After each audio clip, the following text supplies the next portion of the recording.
मनुष्य विकास का प्रत्यक्ष प्रमाण केवल उसके जीवाश्मों द्वारा ही प्राप्त किया जा सकता है। डार्विन के समय से अब तक प्राइमेटों के जो जीवाश्म प्राप्त हुए हैं उन्हें दो मुख्य भागों में संग्रहित कर सकते हैं, अवानरीय और वानरीय। अवानरीय प्राइमेटों के जीवाश्मों का प्रारंभ क्रिटेशियस और 8 नूतन कल्पों में होता है। यद्यपि अभी तक ये यूरोप और उत्तरी अमेरिका में ही पाए गए हैं, तथापि ऐसा अन्य स्थानों में निरीक्षण के अभाव के कारण है, न जीवाश्मों के। उपर्युक्त 2 स्थानों में सीमित होने के कारण ये प्रारंभिक जीवाश्म आज के आद्य प्राइमेट टार्सियर से मिलते जुलते हैं।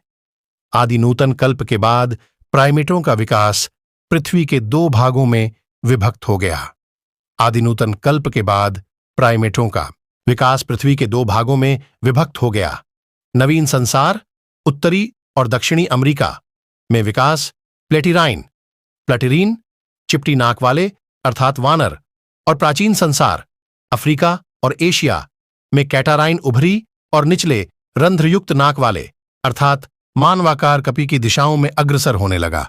प्रारंभिक मानवाकार कपियों के जीवाश्मों को निम्नलिखित क्रम में अध्ययन किया जा सकता है। पैरापिथिकस, इस जीव का पता मिस्र में प्राप्त अल्प नूतन कल्प के केवल जबड़ों द्वारा ही लगा है। यद्यपि इसका दंत सूत्र आधुनिक मानवाकार कपियों के समान था, तथापि जबड़े की बनावट अभी भी टार्सियर जैसी ही थी, जो उसके टार्सियर जैसे पूर्वज से वंशागत होने की ओर संकेत करती है। प्रोप्लियोपिथिकस का अल्प नूतन युग से प्राप्त हुए एक जबड़े द्वारा ही पता लगा है। अनुमानत यह छोटे गिब्बन के बराबर था और मानवाकार की दिशा में पैरापिथिकस से एक पग आगे था। यद्यपि उपर्युक्त दोनों जीवाश्म केवल जबड़ों के रूप में ही होने के कारण मानव विकास पर अधिक प्रकाश नहीं डालते, फिर भी उनसे निम्नलिखित 2 बातों का बोध अवश्य होता है। अल्पनूतन युग जैसे पुरातन काल में ही मानवाकार कपि उपस्थित थे तथा मानवाकार कपि का विकास टार्सियर जैसे प्राइमेट से बिना वानर की अवस्था में गुजरे ही हुआ है। वानर मानवाकार कपियों से आद्य माने जाते हैं, अतएव मनुष्य की विकास श्रृंखला में वानर अवस्था का अनुपस्थित होना आशा के प्रतिकूल सा जान पड़ता है। परंतु उपर्युक्त जीवाश्म अत्यंत आद्य होते हुए भी वानरों के कोई लक्षण नहीं प्रस्तुत करते, अपितु उनमें मानवाकार कपियों के गुण प्राप्त होते हैं। ड्रायोपिथिक्स के मध्य नूतन युगीन जीवाश्म प्राचीन संसार के कई भागों में प्राप्त हुए हैं। इसके चर्वणक के चर्वण धरातल की प्रतिकृति गिब्बन, बृहत कपि और मनुष्य में भी पाई जाती है, जिससे यह अनुमान लगाया जाता है कि ड्रायोपिथिकस संभवतः मनुष्य सहित सभी मानवाकार कपियों के सामान्य पूर्वज थे। लिम्नोपिथिकस पूर्वी अफ्रीका के मध्य नूतन युगीन स्तरों में पाया गया जीवाश्म वर्तमान गिब्बन से काफी मिलता जुलता है। गिब्बन की भांति इसके रदनक दंत लंबे थे और बाहु यद्यपि अपेक्षाकृत छोटे थे, फिर भी वानरों के अनुपात में लंबे थे, अतएव इन्हें वानर और मानवाकार कपि के बीच का कहा जा सकता है। प्रोकॉन्सल का जीवाश्म कीनिया अफ्रीका में प्रारंभिक मध्यनूतन युग के स्तरों से प्राप्त किया गया। इनका मुख वानरों का सा, परंतु दंत प्रतिकृति मानवाकार कपियों जैसी थी। नितंबास्तियों से इनके थलगामी न कि वृक्षवासी होने का भास होता है। संभवतः ये वनमानुष और गोरिल्ला के पूर्वज रहे होंगे। मध्यनूतन युग के कपियों में केवल ड्रायोपिथिक्स को ही मानव विकास की दिशा की ओर अग्रसर कहा जा सकता है, क्योंकि इसके दांतों के दंताग्रों का प्रतिरूप यद्यपि वर्तमान मनुष्य में नहीं तो उनमें अवश्य पाया जाता है जो वर्तमान मनुष्य के पूर्वज समझे जाते हैं। इस सत्य में यदि तनिक संशय रह जाता है तो वह यह कि ड्रायोपिथिकस के रदनक मनुष्य से कहीं अधिक लंबे हैं और मनुष्य के पूर्वज में इतने लंबे रदनक जबकि स्वयं मनुष्य में ये इतने छोटे होते हैं, संभव नहीं जान पड़ते।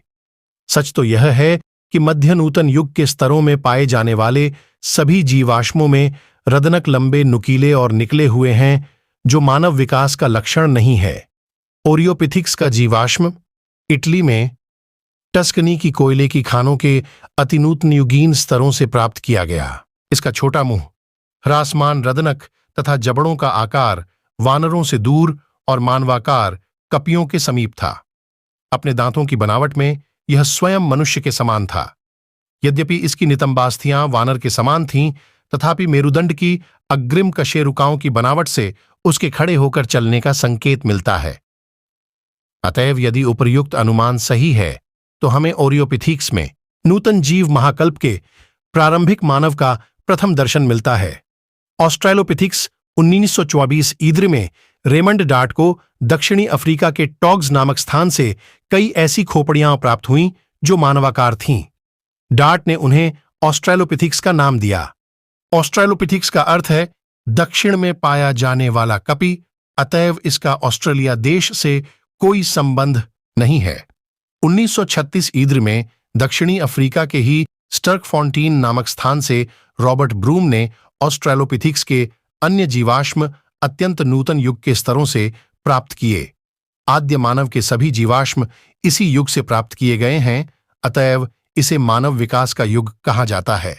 ऑस्ट्रेलोपिथिक्स का जीवाश्म इस युग के अन्य सभी जीवाश्मों में अधिक मानवाकार था, यहां तक कि इसके कुछ लक्षण मनुष्य से भी मिलते थे। उदाहरणार्थ, खोपड़ी की मेरुदंड पर अग्रिम स्थिति, उसके खड़े होकर चलने का द्योतक, ललाट का गोलाकार होना, भौं अस्थियों के भारी होते हुए भी उभार का न होना, जबड़े की आकृति कृंतकों का छोटा तथा कम नुकीला होना, यद्यपि रदनक लंबे थे, कूल्हे की ईलियम नामक अस्थि का चौड़ा होना तथा अन्य बहुत से गुणों में ऑस्ट्रेलोपिथिक्स मनुष्य के इतने निकट था कि उसे मानव परिवार होमिनिडी में समाविष्ट करना स्वाभाविक हो जाता है। कपाल गुहा के आयतन 600 घन सेंटीमीटर में अवश्य ही वह मनुष्य कपाल गुहा का आयतन 1000 घन सेंटीमीटर से पिछड़ा था और विशद विचार रखने वाले इस गुण को अत्यधिक महत्व देते हैं, परंतु जो भी मनुष्य का पूर्वज होगा उसकी कपाल गुहा